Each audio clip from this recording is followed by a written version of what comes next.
number one, Azane Kaka number one. Bonjour et bienvenue à tous. Les gens aiment la concurrence. C'est probablement lié à l'instinct naturel qui nous pousse à être les meilleurs en laissant les rivaux derrière nous. Mais il y a des jeux et des concours que vous ne pouvez pas gagner. Certains sont trop compliqués, d'autres sont très dangereux. D'autres sont si bizarres qu'ils provoquent une véritable confusion. Alors, quelles sont ces compétitions que vous ne pouvez pas gagner ?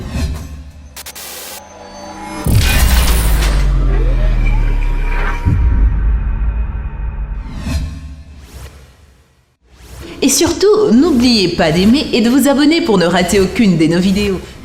Le pont balance. Ce jeu apparemment simple mais délicat peut être joué sur l'un des ponts en Chine. Ce pont ordinaire en bambou, suspendu au-dessus d'un étang peu profond, attire de nombreux touristes. Mais pas à cause de sa belle forme, le fait est que ce pont se balance. Il n'a pas non plus de garde-fou. Les visiteurs intrépides se divisent en deux équipes et tentent de jeter leurs adversaires à l'eau depuis le pont. Seules les personnes ayant un sens parfait de l'équilibre résistent sur les planches de bambou sur lesquelles elles se tiennent debout, et c'est beaucoup plus compliqué qu'il n'y paraît. Le pont balance est devenu si populaire qu'il a même été présenté dans une émission de télé-réalité sur une chaîne de télévision locale de la province de Hunan. Il y a des centaines de vidéos sur internet où les gens ont essayé de garder leur équilibre et bien sûr de tomber directement dans l'eau. Et quoi de plus hilarant que la chute maladroite de quelqu'un? Pas étonnant qu'il y ait tant de spectateurs autour du pont qui sont heureux de voir quelqu'un s'émouiller. Combattre un alligator. Vous vous demandez probablement qui, sain d'esprit, voudrait combattre un alligator? C'est de la folie absolue et du divertissement pour des gens qui ont probablement des bras et des jambes de rechange. Néanmoins, les combats avec de dangereux prédateurs ont une longue histoire. C'était autrefois une attraction pour les personnes les plus audacieuses et cela se terminait souvent par une tragédie, tant pour les gens que pour les malheureux alligators. Aujourd'hui, le spectacle est beaucoup plus civilisé. Des compétitions de lutte libre en alligator sont organisées afin de promouvoir ce sport dangereux et extrême au niveau professionnel. Selon les experts, ce sport ne se limite pas à la lutte contre un animal sauvage. Look at that!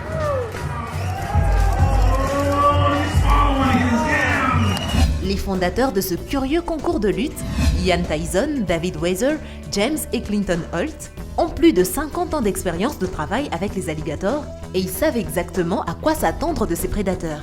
C'est pourquoi le concours exige que les participants aient également une certaine expérience. Cela permet de tenir le combat au plus haut niveau, tant en termes de sécurité pour les combattants qu'en termes de divertissement. Le concours de sauna.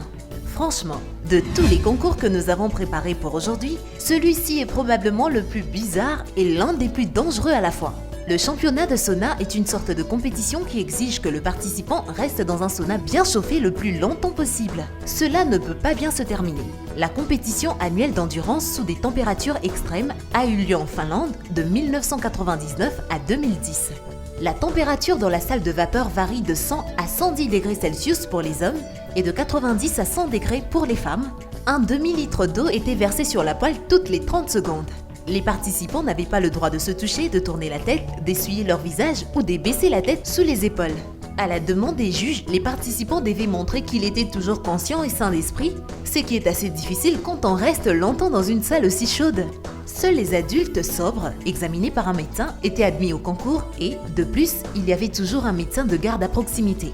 Le gagnant est celui qui est resté le plus longtemps dans le sauna et qui a pu le quitter sans aide. Bien sûr, ce concours était incroyablement dangereux pour leur santé. Tous les participants ont risqué leur santé et ils ont même dû signer un formulaire par lequel ils s'engageaient à ne pas intenter de poursuite contre les organisateurs si quelque chose se passait soudainement mal. Le 7 août 2010, les finalistes russes Vladimir Ladishensky et le quintuple champion finlandais Timo Kokkonen se sont évanouis après 6 minutes de chaleur à 110 degrés Celsius. Selon un spectateur qui a demandé à ne pas être identifié, Kokkonen a pu quitter le sauna avec de l'aide, mais Ladishensky a dû être traîné dehors. Et presque immédiatement, il a eu des crampes et des convulsions et il est mort rapidement. Après cet incident, les organisateurs de la compétition ont annoncé qu'ils n'organiseraient plus de tels événements. Le cycleball. Il existe de nombreux sports étranges qui impliquent l'utilisation du ballon. Il est presque impossible de gagner dans l'une de ces compétitions sans s'entraîner. Mais le cycleball ne ressemble pas du tout à du sport. On peut honnêtement dire que cela ressemble à une parodie de concours sportif inventé par des enfants qui s'ennuyaient un jour d'été. Faire de la bicyclette, c'est ennuyeux. Jouer avec la balle, c'est ennuyeux. Jouons au football sur des vélos. On pense que le cycleball a été inventé aux États-Unis à la fin du 19e siècle par le célèbre cycliste Nicolas Kaufmann. En Amérique, ce sport est rapidement devenu populaire auprès des cyclistes et s'est rapidement répandu en Europe. Aujourd'hui, il existe 3 types de cycleball selon le nombre de participants et la taille du terrain. Le but du jeu est de faire entrer la balle dans le but adverse en utilisant uniquement la roue avant ou arrière ou le cadre de la bicyclette. Tu peux aussi utiliser ta tête comme au football normal. Si vous le souhaitez, vous pouvez pratiquer le cycleball sur n'importe quel vélo, mais cela sera très probablement très inconfortable. Vous avez besoin d'un vélo avec des pédales et un guidon spéciaux.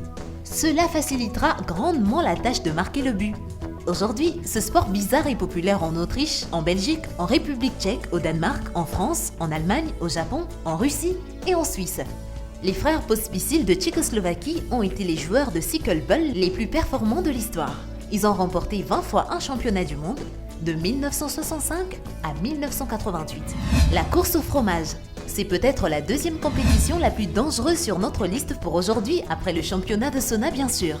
Le Gloucestershire Cheese Rolling comme un événement annuel qui se tient le dernier lundi de mai dans le cadre du festival de printemps à Coppers Hill sur le Gloucester au Royaume-Uni. Autrefois, seuls les locaux participaient à la course, mais aujourd'hui, elle est devenue un événement de renommée mondiale auquel participent des touristes du monde entier. L'idée est simple, une rampe de fromage est envoyée en bas de la colline et les concurrents commencent alors à courir après elle. Pour gagner, il faut simplement attraper le fromage, mais ce n'est pas si simple et c'est aussi très dangereux. Pour éviter que le prix ne renverse accidentellement un des spectateurs en 2013, il a été remplacé par une réplique en mousse. Mais cela n'a pas rendu la course moins dangereuse. En raison de la surface tranchante et glissante de la colline, il y a de nombreuses blessures chaque année. Les gens se cassent les bras, les jambes, les côtes et les clavicules, souffrent de graves dommages au dos et même au crâne. Les autorités locales ont même tenté d'interdire la course afin de protéger la population, mais elles ont échoué. Cette tradition de fromage est trop forte. L'origine de la coutume n'est pas claire, mais elle existe depuis des centaines d'années. Une théorie dit qu'elle a des origines païennes pour la coutume de rouler des fagots de bois brûlés en bas de la colline. La seconde théorie prétend qu'elle est née d'une exigence de maintien des droits de package. Mais qu'est-ce que le fromage a à voir avec ça? Peut-être que ça ajoute juste plus de plaisir. Plongée profonde en apnée.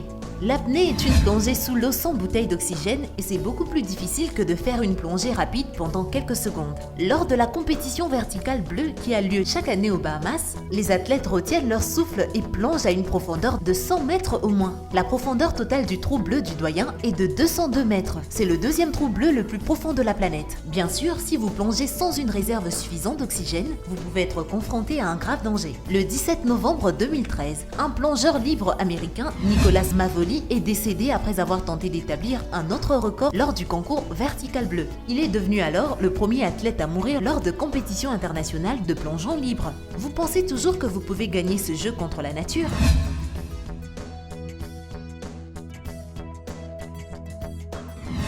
Bataille d'orteils. Ce concours bizarre, qui est vraiment difficile à gagner sans entraînement spécial, a été inventé au Royaume-Uni par 4 amis qui buvaient au pub et se plaignaient du fait que leur pays n'avait pas un seul champion du monde dans aucun sport. La solution était simple, inventer un nouveau sport et en devenir le meilleur. À peine dit que fait, avoir discuté de plusieurs idées de concours beaucoup plus absurdes, Pete Cheatham, Eddie Stanfield, Pete Dean et Mick Dawson ont créé la bataille d'orteils. C'est arrivé en 1974 et Mick est devenu le premier champion du monde. Il a également remporté le titre l'année suivante. Mais en 1976, un touriste du Canada a battu le champion. Après cela, ce sport inhabituel a disparu pendant un certain temps. Apparemment, les amis étaient contrariés que le titre soit revendiqué par un autre pays. Mais aujourd'hui, la bataille d'orteils redevient populaire. Ce championnat du monde a lieu chaque année dans le pays d'origine de cette compétition, au Royaume-Uni, dans le même pub où il est né. C'est une vraie fidélité aux traditions. La bataille d'orteils est similaire au bras de fer. Pour commencer la compétition, les joueurs doivent enlever leurs chaussures et leurs chaussettes et être prêts à lutter avec le pied droit et le pied gauche. Il y a des règles strictes appliquées par le juge également. Concours de barbe d'abeille. La plupart des gens ne sont pas si heureux s'ils voient une abeille autour d'eux, et c'est tout à fait compréhensible. Personne ne veut se faire piquer. Alors, les gens commencent à agiter leurs bras, rassemblant des signes étranges et faisant de leur mieux pour chasser l'insecte. Cependant, tout le monde n'est pas comme ça. Dans différentes parties du monde, y compris au Canada, le concours de barbe d'abeille est organisé chaque année. Lors de cet événement fou, les participants doivent se couvrir le visage avec le plus grand nombre d'abeilles possible. Bien sûr, les abeilles doivent être vivantes. Les gens placent la reine des abeilles plus près du cou. Lorsque le reste des abeilles reconnaissent l'odeur de leur reine, elles sont attirées par la position de la reine et finissent par former la barbe. Pour empêcher les abeilles de ramper au visage, les apiculteurs expérimentés utilisent de la vaseline, une substance qui repousse les abeilles. Mais le problème principal est bien sûr les piqûres. Pour éviter de se faire piquer, les apiculteurs nourrissent généralement les abeilles avec de l'eau sucrée et utilisent ensuite de la fumée pour les calmer, encore que cela parfois n'aide pas car ces insectes ne peuvent pas être dressés. Mais les participants à cet étrange concours peuvent endurer plusieurs piqûres. Après tout, ça ne serait pas si amusant sans le risque. Comme il serait difficile de calculer le nombre d'abeilles sur une personne, les participants sont pesés avant et après le concours pour déterminer le poids de la barbe. Les juges tiennent également compte de l'apparence de la barbe et de la performance des participants. Par exemple, certaines personnes réussissent à marcher sur le podium avec un groupe d'abeilles. Et voilà, c'est tout pour la vidéo d'aujourd'hui. Eh bien, merci d'avoir suivi cette vidéo et surtout, n'oubliez pas d'aimer et de vous abonner pour ne rater aucune de nos vidéos. Quant à moi, je vous dis bye bye.